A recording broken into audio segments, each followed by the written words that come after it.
Hello, thank you for joining me on this Oracy Twilight inset.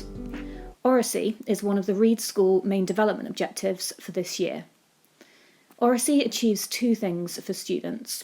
It makes them more confident and more able to talk with their peers and with their teachers, and it also helps them to learn. There's lots of research underpinning Oracy and why it's so vital for pupils. The first and the main one is cognitive gains. So speaking about subjects will actively develop their thinking about subjects. So this has been shown across a variety of different subject domains. Also, vitally, it's going to have a huge personal and social impact on pupils, on their attitudes to themselves, to learning, and to each other. More broadly, it's going to get them ready for the outside world, to engage with the bigger ideas that surround them globally, in politics, in all aspects of their lives to come in the future. So we need to specifically teach Oracy, rather than just assuming that it's something that will develop naturally. There are four main areas that we need to be actively teaching our students to develop. So I've broken those down into the physical, linguistic, cognitive, and social and emotional aspects.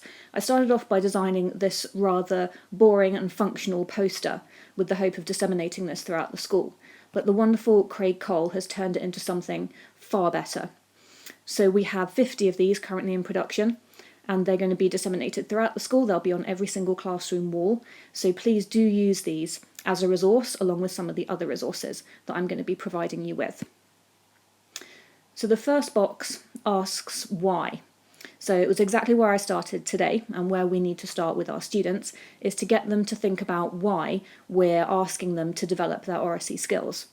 So if we're asking them to have a discussion, can we please preface that discussion with what are we going to achieve by having it in the first place? Why are we discussing this as opposed to writing about this or reading about this? Why is it important to talk in the first place? And particularly with the second one, if you're assessing a subject orally, why have you chosen to do it in that way?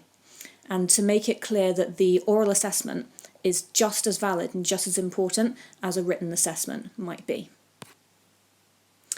So when we're specifically teaching these Oracy skills, this is the first of the main areas, physical. Students will naturally feel quite nervous, and this will result in slouching or leaning on the wall or having hands in pockets. So making them aware that their physical appearance and deportment is an important part of how they present themselves is really important. That includes things like eye contact, maintaining a calm voice, being aware of the facial expressions that they're pulling, and using hand gesture in a deliberate and subtle manner so it doesn't overwhelm or distract from the content of the speech. The second and very important area is linguistic. So this will include the kind of register that we're encouraging our pupils to use. We don't want them to be overly stuffy and formal. We want them to be relaxed, but we very importantly want them to be polite. So to moderate their language and to think about the words that they're using and the register they're adopting. The terminology will be specific to the domain. So if it's a science lesson, there may be certain key terms that you're wanting to hear, so having those on a bubble in the board.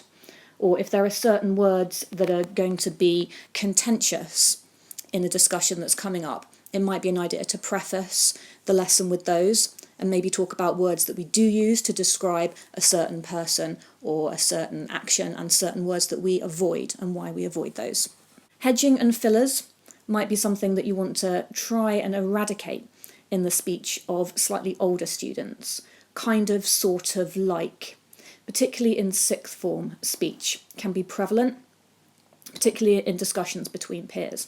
So if we can make them aware of when they're using hedging and fillers and that it interrupts the fluency and the confidence of their speech, and get them to try and rephrase that sentence without those hedging or filler statements. By the time all pupils finish third form at Reeds, they should be aware of rhetoric. It's in the English curriculum. So if you ask them to use rhetoric for impact, they should be thinking about when is a good time in this discussion or in my speech to use a particular rhetorical device. Cognitively, we've been doing quite a lot of work on metacognition, so this first bullet point is all about that, getting them to think before they speak, and very importantly, giving them time to think before they speak, to do some self-questioning. What do they think? Why do they think it? And also to teach them about this concept of groupthink. So there is a tendency of teenagers to follow the herd and to go with the majority thought rather than their own personal thought. So to be aware of groupthink and how it might be impacting on the things that they're simply accepting in their speeches. Logic in the ordering of ideas, moving chronologically through their ideas or prioritising through the most important down to the least important. And very importantly, providing examples or evidence rather than just statements of belief. This last one is crucial to all teenagers, and I've organised it in a series of don't statements with positive do's after them. So don't judge, everyone is learning might be a mantra that you need to adopt, particularly if you're using Oracy in tutor times. Don't expect people to agree with you, definitely don't interrupt or be rude. And don't intentionally offend groups or individuals. So this one loops back to the first one. If there is offence which was not intentional, then it's important to bring them back to this idea of everyone is learning. So to address the offence and where that came from, to make everyone aware that that wasn't intentional if you think it wasn't, and to reinforce that we are an equality school. So here are a few practical ideas of how it can be introduced into lessons or into tutor time. The first two are quite obvious, but the other ones are perhaps more imaginative or more specific. So designing a conflict that you want resolved so that the process of resolving that will include thinking through and discussing some of the main ideas that you want them to think about in terms of your curriculum.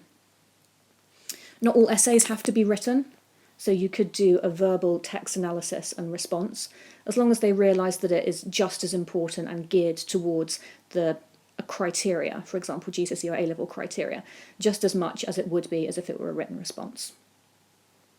Oracy Prep is something I'm going to come back to later, and something I'm personally going to try out in the next few weeks or so. So we've set some Oracy tasks while students are developing their speaking and listening skills, but how do we know? We might want to assess over a period of time how our students are developing. So I've just done these two very, very straightforward generic assessment grids. It uses the Read School levels, and it has very broad definitions: significant, several, some, or limited. So these can be applied to any task, really, whether it's tutor group or lesson specific. You may well want to have your own tailored specific assessment grids if you have quite a big task that you want to assess. If you do and you want to see some examples of those, then Janice and Tim in IT have got some fantastic resources that they're using at the moment to assess speaking with ICT groups at GCSE, so go and have a chat with them.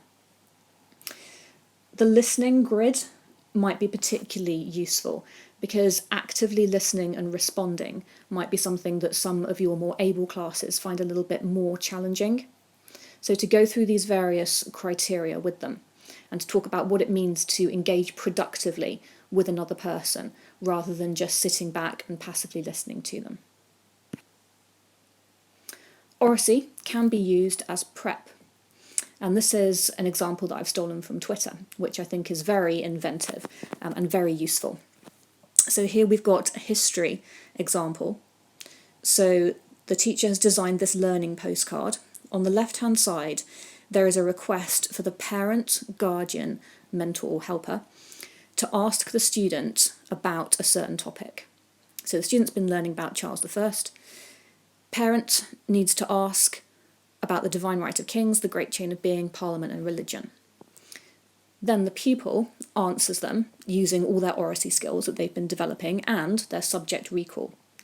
And then the parent fills in this comment box. So pupil was able to tell me about the Great Chain of Being, the Parliament of the time, and the fact that Charles did not attend for 11 years and the issues about religion. He couldn't remember what the Divine Right of Kings was. When I Googled it and started to describe it, he took over and gave me a detailed summary.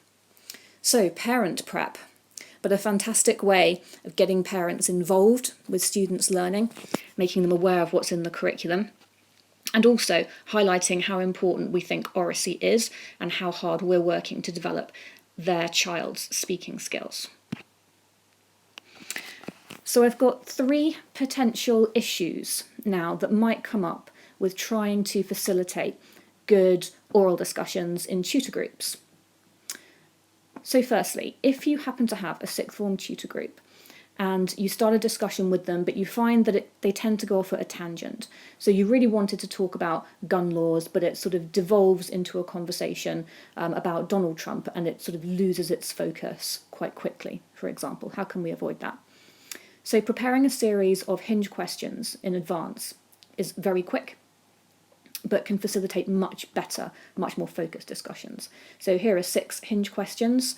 You could just have them yourself in your hand, you could leave them on the table, or you could have 6 little cards in a little stack. So they have to take one card, they have to discuss that point, and they can only get rid of it when they think the discussion has been exhausted, and then they move on to the next one. And they have to get rid of all 6 cards from the table. So this will maintain really good focus.